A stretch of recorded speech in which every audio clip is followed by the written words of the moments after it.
अच्छा वक्त आने से पहले ये शुभ संकेत जरूर मिलते हैं।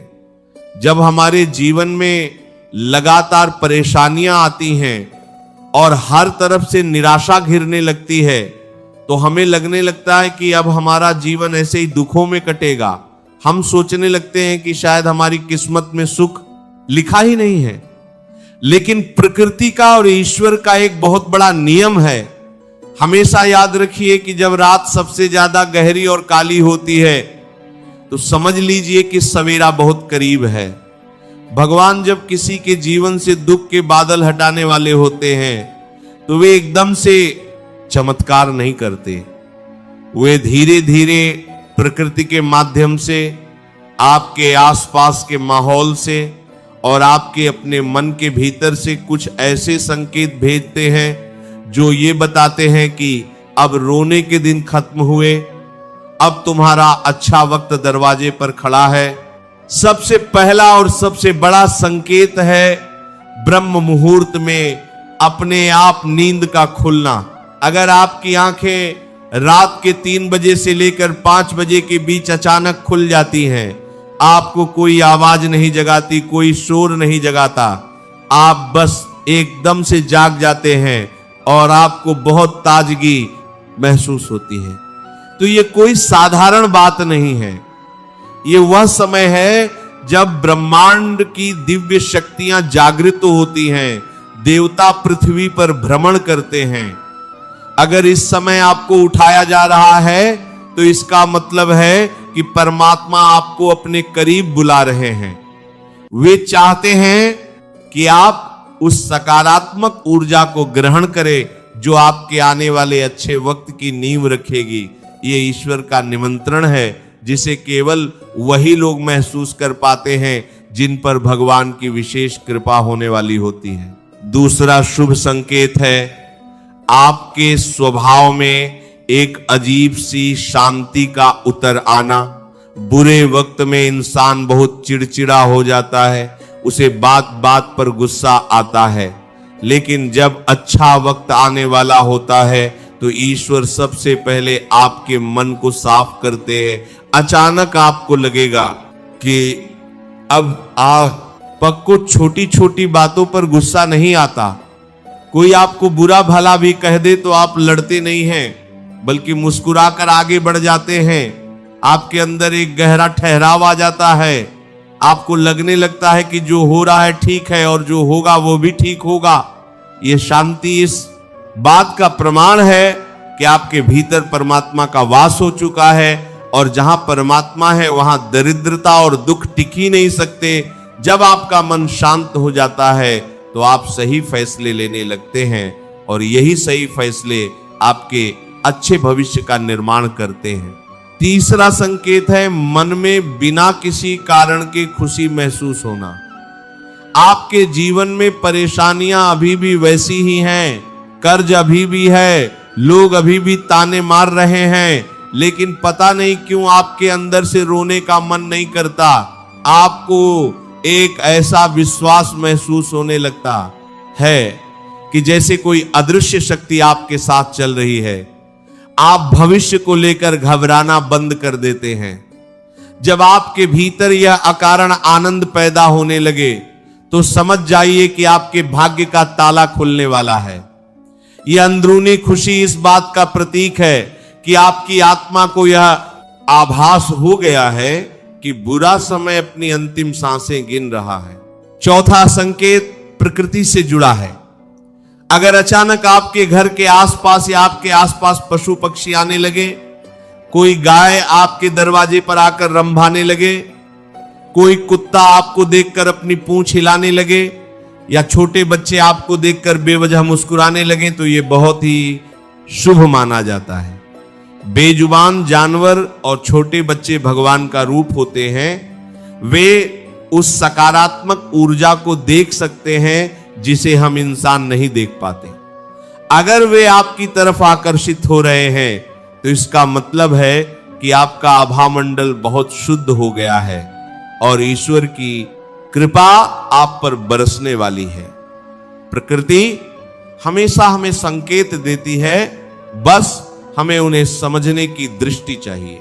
इस बात को और गहराई से समझने के लिए मैं आपको श्रीमद् भागवत महापुराण की एक बहुत ही पावन और हृदय को छू लेने वाली कथा सुनाता हूं। यह कथा हमें बताती है कि जब ईश्वर किसी का भाग्य बदलते हैं तो वे कैसे पहले उसका मन बदलते हैं और कैसे अच्छे वक्त से पहले भगवान अपने भक्त की परीक्षा लेते हैं। यह कथा भगवान श्री कृष्ण और उनके परम मित्र सुदामा जी की है। सुदामा जी बहुत बड़े ज्ञानी और सच्चे ब्राह्मण थे, लेकिन उनके जीवन में भयंकर दरिद्रता थी। उनके पास पहनने को पूरे कपड़े नहीं थे और खाने को अन्न का एक दाना भी नहीं होता था। उनकी पत्नी सुशीला ने एक दिन उनसे कहा कि आपके मित्र तो साक्षात द्वारिकाधीश हैं, आप उनके पास जाते क्यों नहीं? वे जरूर हमारी मदद करेंगे और हमारी ये गरीबी दूर हो जाएगी। सुदामा जी को किसी से मांगना पसंद नहीं था, लेकिन अपनी पत्नी और बच्चों की भूख देखकर वे द्वारिका जाने के लिए तैयार हो गए। भेंट में ले जाने के लिए घर में कुछ भी नहीं था, तो उनकी पत्नी ने पड़ोसियों से मांगकर 4 मुट्ठी सूखे पोहे एक फटे हुए कपड़े में बांधकर सुदामा जी को दे दिए। सुदामा जी कई दिनों की कठिन और पैदल यात्रा करके द्वारिका पहुंचे। वहां के सोने के महल देखकर वे हैरान रह गए। जब वे द्वार पर पहुंचे तो द्वारपालों ने उनके फटे चीथड़े देखकर उन्हें रोक दिया। सुदामा जी ने बस इतना कहा कि जाकर कन्हैया से कह दो कि उसका मित्र सुदामा आया है।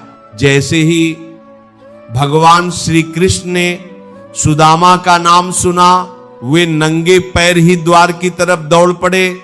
उन्होंने सुदामा को कसकर गले लगा लिया।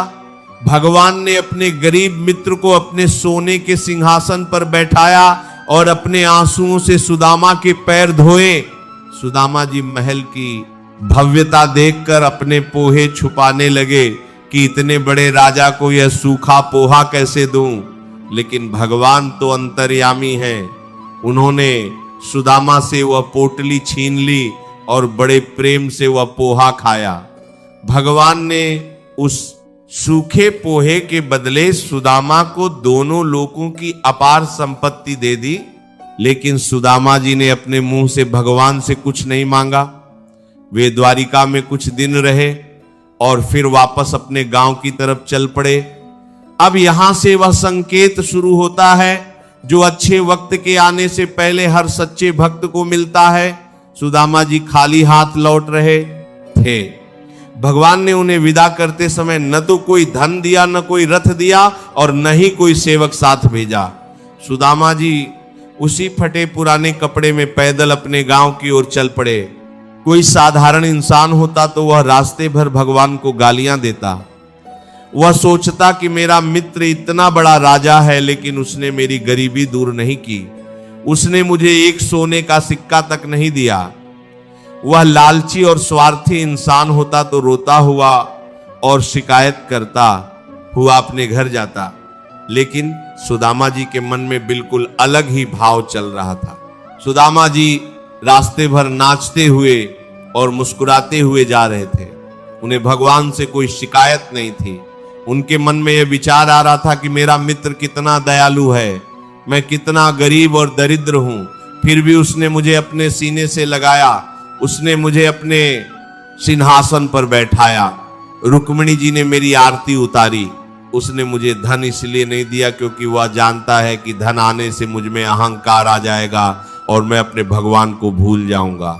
मेरा मित्र मेरे भले के लिए ही मुझे गरीब रखना चाहता है। सुदामा जी भगवान की इसी कृपा को याद करके आनंद में मग्न थे। मेरे प्यारे भक्तों, यही वह सबसे बड़ा और सबसे शुभ संकेत है। सुदामा जी का बुरा वक्त अभी बाहरी रूप से खत्म नहीं हुआ था। वे अभी भी खाली हाथ थे और उन्हें लग रहा था कि वे उसी टूटी झोपड़ी में जा रहे हैं। लेकिन उनके भीतर का वक्त पूरी तरह से बदल चुका था।